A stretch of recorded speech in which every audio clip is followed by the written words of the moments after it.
We live in a time when the culture we enjoy, and that of our parents, is owned and controlled by corporations. Copyright law has made engaging with the images and sound we consume difficult at best and illegal at worst. Cut and paste culture is at risk, but it wasn't always this way. Prior to the Statute of Anne, all works were in the public domain. If you wanted to take someone's story and make a play from it, you could. If you wanted to create a translation, you could. Culture was advanced by building on the work that came before it. The Statute of Anne was passed as an Act of Parliament in 1710, putting into place a copyright term of 14 years for creative works, with an option to renew for another 14 if the author was still alive. However, at this time, only 5% of works were registered, meaning that the other 95 fell immediately into the public domain and could be freely built upon by other creators. Today, most books fall out of print within a year and are then traded in the used book market outside copyright regulation and financial gain for the publisher. Despite this, they are still protected by a copyright law for a large term that limits how their content can be used. In the first 100 years of the formation of the USA, the term of copyright was changed only once. In 1931, the initial term doubled from 14 to 28, making the maximum copyright protection 42 years. Then, in 1909, the renewal term also jumped to 28 years, totaling 56 years maximum.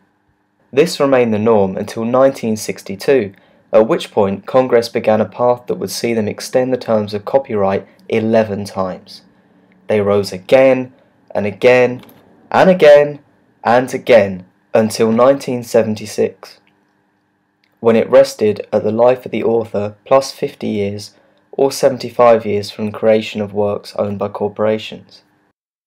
Here, it is important to mention a technology that was fundamentally at odds with culture being locked down for this length of time. Sampling. Sampling became the new, most efficient creative tool to transform and build upon works of the past to create new statements. Hip-hop pioneers used it to craft their style by sampling and manipulating the breaks from old funk records.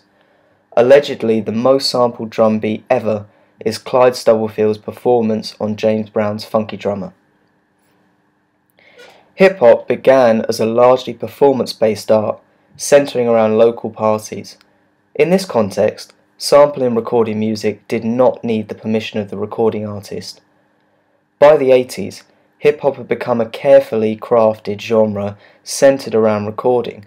Utilizing increasingly inventive combinations of sampling and rapping, the use went largely unregulated until hip-hop started to reach mainstream appeal and became big business. This attracted lawyers of record companies to enforce copyright law and demand compensation for the clearing of samples. This made the legal application of the technique difficult for the vast majority of DJs and artists who had been practicing within the genre without a high level of financial success. In 1998, the Sonny Bono Copyright Term Extension Act, also known as the Mickey Mouse Protection Act, as it delays the time until Mickey will enter the public domain, expanded terms by 20 years. This made the copyright protection on works the life of the author plus 70 years, or 120 years since creation if the work is owned by a corporation. From 1973 to 2003, the average term has nearly tripled, from 32.3 years to 95. In addition to this, all works serve the maximum term, regardless of whether the creator wants this to be the case.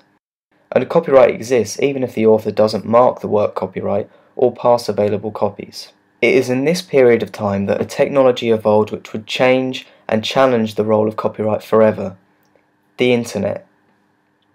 On the Internet, everything is a copy. When you send an email, it's generating a copy.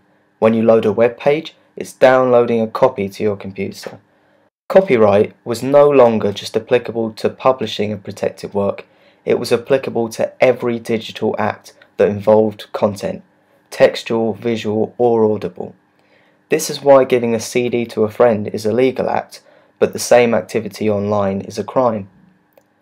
With this massive increase in control that could be had over copyrighted works, also came protocols such as BitTorrent and peer-to-peer that allowed super efficient sharing of files directly between network users without the need of a centralized corporate broadcaster.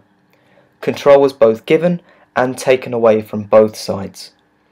The internet also put an end to the age of passive consumers. Now everyone is involved in the amateur, i.e. for fun, critique, interaction and production of content. In 2001, Creative Commons was born to seek to redress the situation that creators could not choose how their work was used.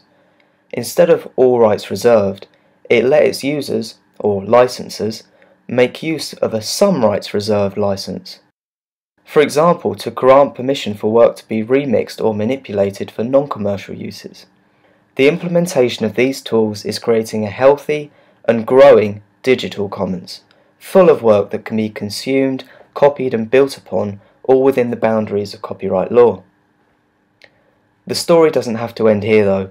All of this video, from the sound to the vectors and the animation, have been made freely available under a CC0 no rights reserved license, meaning that anyone can take this work, remix and build upon it for any purpose they see fit. Enjoy!